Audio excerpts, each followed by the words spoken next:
Forest and Life se déroule en 3 temps. Un premier temps en classe pour découvrir les forêts du monde, avec une intervention de Kinome en début d'année pour présenter le projet aux enfants dans sa globalité. Puis une plateforme numérique prend le relais auprès des enseignants pour leur proposer un ensemble de ressources pédagogiques pour continuer les apprentissages et leur découverte de la forêt. Nous proposons 5 thématiques de travail, qui sont les suivantes: la forêt comme milieu naturel, la forêt comme milieu écologique, les métiers de la forêt et le développement durable, et enfin les forêts du monde et la solidarité internationale. Ce premier temps a donc lieu en classe, il démarre dès la rentrée et s'étale tout au long de l'année scolaire. Le second temps a lieu en dehors de l'école. C'est une séance de plantation où les enfants reboisent sur leur territoire une forêt sinistrée par un feu, une maladie, une pollution ou tout autre incident qui est lié au changement du climat. Donc c'est le moment où les enfants peuvent mettre les mains dans la terre et donner la vie. Donc la parcelle a été préparée pour accueillir les enfants. Elle est en général choisie par son accessibilité en bus ou à pied. Et nous prévoyons un travail avant de faire venir les enfants, c'est-à-dire que la terre est déblayée, les trous pré-creusés, les arbres déjà sur place prêts à être plantés. Les enfants sont là pour profiter de la journée et pour planter les arbres. Les enfants sont également accompagnés le jour J par des experts de la forêt et nous demandons aux enseignants de prévoir un parent accompagnateur par groupe de 5 enfants. Planter est une action collective. C'est pas un enfant plante un arbre, c'est un groupe de 4 ou 5 enfants qui plantent ensemble 10 arbres.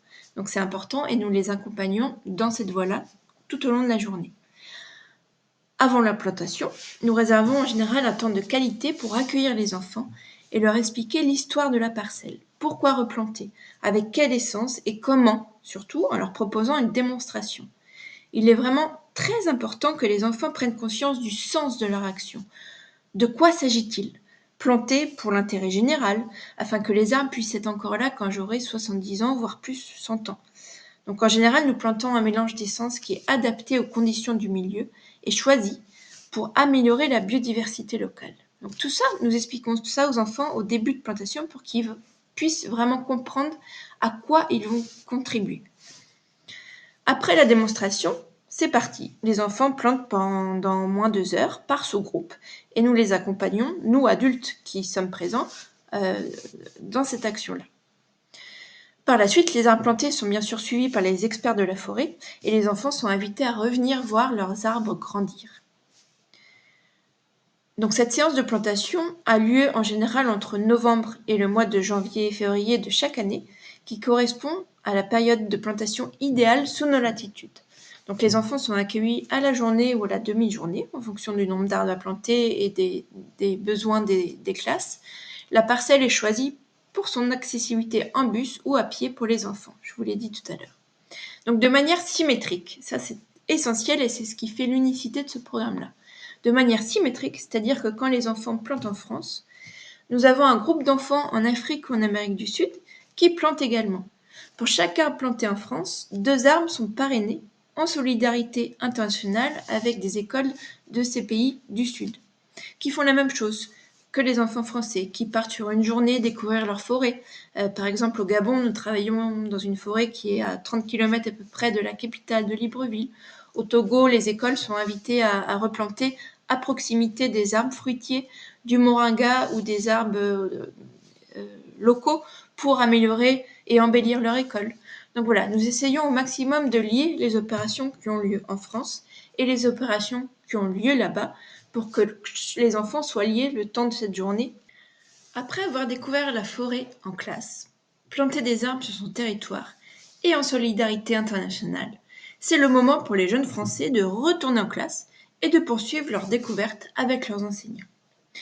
Nous encourageons les enseignants à poursuivre le travail autour des 5 axes de la forêt et partager les travaux pédagogiques de leur classe sur la plateforme numérique du programme.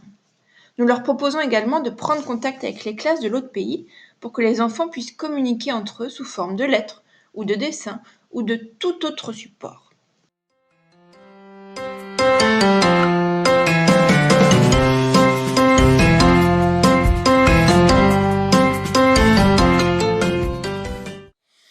Colline et Anaïs m'avaient posé 2 questions. J'y répondrai. La première question c'est: Combien y a-t-il d'espèces d'arbres dans nos forêts? Il y a beaucoup d'espèces d'arbres dans nos forêts. Par exemple, il y a l'osigo qui produit la tanga sauvage. Par ce biais, chacun peut découvrir les forêts de l'autre pays et comment vit son homologue. C'est le troisième temps du programme, c'est la découverte de l'hôte, l'éveil à ce qui se passe ailleurs, le jumelage entre les classes du monde. Forest and Life est un programme gratuit pour les classes. Il est donc financé par du mécénat d'entreprise.